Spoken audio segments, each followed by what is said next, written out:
What's up, guys? Welcome back to the Pat Cave. Got another review for you today. This one's going to be a little bit different. I'm sure by now the people that watch my channel the most kind of have a good idea of what to expect, the things that I review or things that I've collected, all that kind of stuff. And that usually falls under the 1-to-1 scale prop replicas or movie prop replicas, or not always movies, TV shows, any little odds and ends that I find from, things that I like. I've covered other stuff like my dad's model kits, this custom Batmobile that he built. This was built using a Mcfarlane Batmobile, and he had done another one that I have down there. This was actually the second one that he made a little more accurate, and I'll do a separate review on that. That's still in the cards. I just haven't quite got there yet, but that's still on the agenda. Usually I kind of always stick to life-size scale stuff, and as of late, this room is about, I don't know, maybe 10 feet by 12 feet. It's very small, and you got with these cases in here, this table, the light, you kind of quickly start to run out of space, especially when you're working in full-scale props and things. My mannequins, I kind of broke down one of those. The Ghostface one is in the closet. The Indiana Jones ones I took down. I got a UD Replica's Dark Knight suit from a buddy of mine that I met in town, actually, that was doing a haunted house things. That being said, there are, a lot of other things I try to branch out in, and it can just be kind of random. Whatever's interesting to me, that I'll try and pick it up or collect it if I think it's worth having. And I was with my wife one day shopping at Target, as one often does during the holidays. And I was walking through the toy section, and I always remember being a kid and always wanting to go to KB Toys. My high school friends and I, we used to go to this store called Playco Toys, which is in Santa Clarita, kind of where Food Max or Food for Less is. And we would go there after school, buy action figures, and I collected a lot of that stuff for a long time. I kind of credit my dad with getting me into all that, because when I was little, he collected a lot of that stuff, and I guess it just kind of carried over because I collected too. I have a lot of the old figures that I used to collect when I was a kid from Star Wars, and I had a bunch of random ones for the longest time, and I think I tossed a lot of just the random ones, but I still have a lot of the Star Wars ones, including this Stormtrooper that was Han Solo that you could mail in these proof of purchases to this Kellogg, I think. Kellogg's, and then they would send you, it came in this little cardboard box. So I guess what I'm getting at is I used to collect a lot of action figures back in the day, and I don't really collect them anymore. Sometimes people buy them for me as gifts and things like that, but I haven't really been into figures for a long time. And for the most part, I don't see myself getting into that again, just because there's an endless amount of things from that, and I don't, I think it's great when people like it. They're a little smaller, so that's one nice thing. But there is a set of figures coming out from Mondo that I really want to get, from the Real Ghostbusters, which was my favorite cartoon of all time. That and Batman, the animated series. Batman, I don't think I'll get any figures from that, but the Real Ghostbusters, that is definitely my top cartoon show of all time. So I saw Mondo's making these really cool figures of those, so I'm going to pick those up. And which brings me to my next point. So I was walking through Target with my wife, took a stroll down the toy aisle, and ended up finding this just by chance. It was the only one there, and this is a new series of figures that's come out from Mcfarlane. Mcfarlane does really great quality action figures. They've done a ton of different, they've done everything you could think of. They make the Movie Maniac series, which I used to collect in high school. That was like all the horror icons back before there was any figures like that. They had made Freddy Krueger and Jason and Leatherface, and I had Michael Myers. I had a bunch of those, and I wish I still had them, but those are ones that are gone now.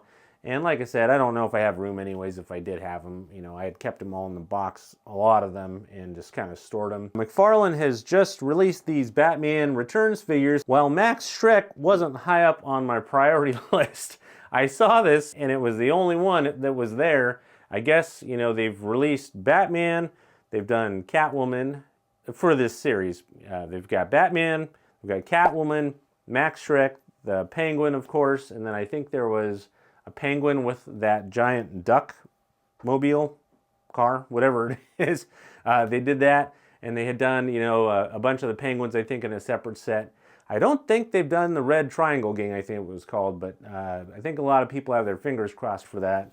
And I don't see myself, collecting any of the other ones. I just thought this was kind of cool, so I picked it up to do like a really short review on it, or maybe not so short, depending. I'll go ahead and do an unboxing for anybody that likes these kind of figures or wants to check it out. Okay, so here's a good look at this figure. So this is the Multiverse Deluxe Theatrical Edition. For people that aren't huge nerds like myself, you're probably wondering what Theatrical Edition is. I'm sure it's pretty self-explanatory, but it's basically a figure based off the movie.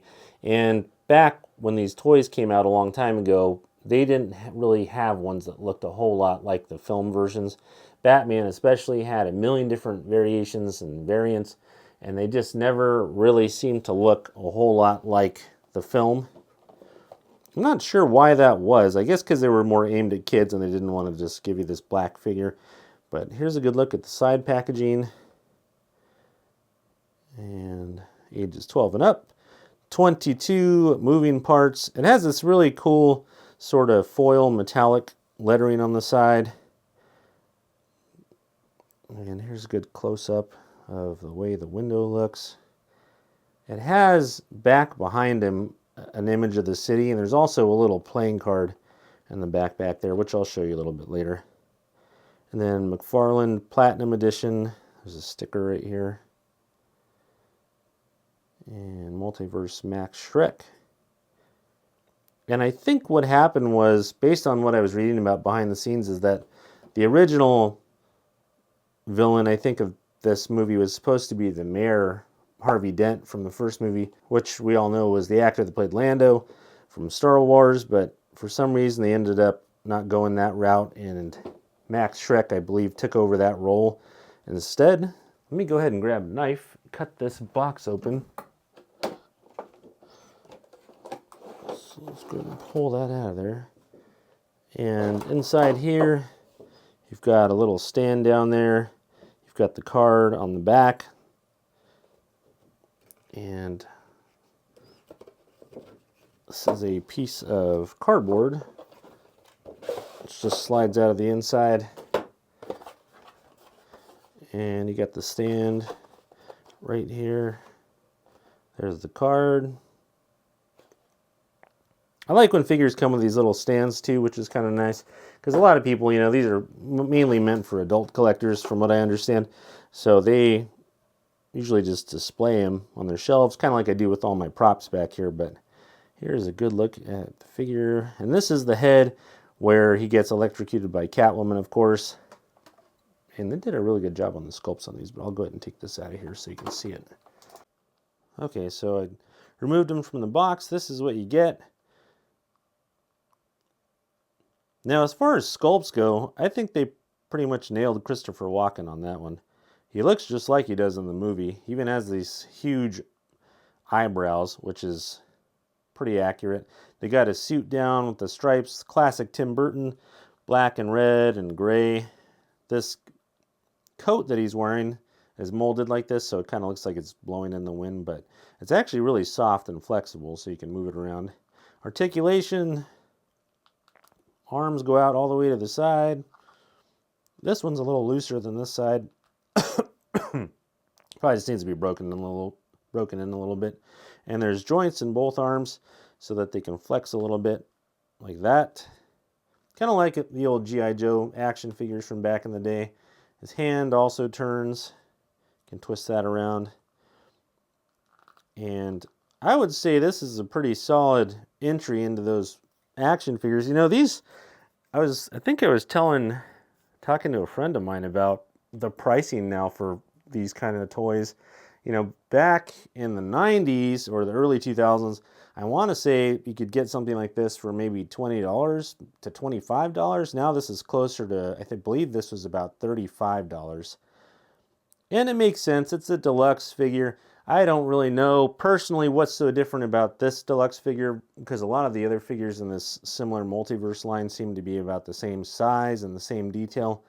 But maybe I'm missing something there that someone can elaborate a little bit on in the comments or something. But this isn't too shabby at all. This is pretty solid though. His hands are sort of in this fist, and his fingers don't actually move. This one's in a fist pose all the way. This one here has like a hole. It's molded so that you could put something in his fingers. I don't really see anything in this packaging that you would put in there. I don't know, maybe if you had the penguin, you could take his umbrella and put it in his hand, but let's go ahead and take a look at this other head that's in here. Okay, and then this is the head here, the electrocuted head. I'll put a little picture too so you can see how that looks. And this looks pretty freaking cool. Like, it's a little grotesque, but it's really cool. The head just pops off and you can pop this other head on there. This is if you want to have him in that electrocuted pose, you could do that. I think, you know, these are a little bit on the expensive side for what they are. That being said, for the people that, you know, were really into them, I can see them being worth the value.